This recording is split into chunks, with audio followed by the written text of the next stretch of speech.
যিসকল ছাত্ৰ-ছাত্ৰীয়ে কম্পাৰ্টমেণ্টেল পৰীক্ষা দিছে সেইসকল ছাত্ৰ-ছাত্ৰীয়ে এতিয়া প্ৰশ্ন কৰি আছে যে স্যাৰ কম্পাৰ্টমেণ্টেল পৰীক্ষাৰ ফলাফল কেতিয়া ঘোষণা কৰিব। ইতিমধ্যে কলেজসমূহত এডমিশন প্ৰক্ৰিয়া সমাপ্ত হ'বলৈ গৈ আছে। যদি কম্পাৰ্টমেণ্টেল পৰীক্ষাৰ ফলাফল ঘোষণা কৰাত পলম হয় তেতিয়া এডমিশন লোৱাৰ সময়ত প্ৰব্লেম হ'ব পাৰে। তোমালোকক ক'ব বিচাৰিছো কম্পাৰ্টমেণ্টেল পৰীক্ষাৰ ফলাফল অতি সোনকালে ঘোষণা কৰিব আৰু এইটো ভিডিঅ'ৰ ডেসক্ৰিপচনত এটা লিংক দিয়া আছে। সেই লিংকত ক্লিক কৰাৰ পিছত তোমালোকে এনেকুৱা এটা ওয়েবসাইট দেখিবলৈ পাবা।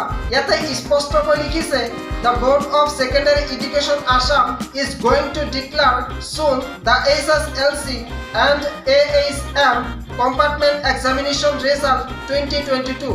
ইয়াতে কোৱা হৈছে SSLC আৰু AHM কম্পাৰ্টমেণ্টেল পৰীক্ষাৰ ফলাফল অতি সোনকালে ঘোষণা কৰিব। আৰু ইতিমধ্যে জানিব পৰা মতে আগষ্ট মাহৰ শেষ ফালে কম্পাৰ্টমেণ্টেল পৰীক্ষাৰ ফলাফল ঘোষণা কৰিব পাৰে। আৰু এই সম্পৰ্কে এইটো চেনেলৰ জৰিয়তে ধাৰাবাহিকভাৱে ভিডিঅ' আপলোড দি থকা হ'ব। তোমালোকে চেনেলটো ছাবস্ক্ৰাইব কৰি থৈ দিবা যাতে সঠিক সময়ত সঠিক তথ্যবিলাক লাভ কৰিব পাৰা।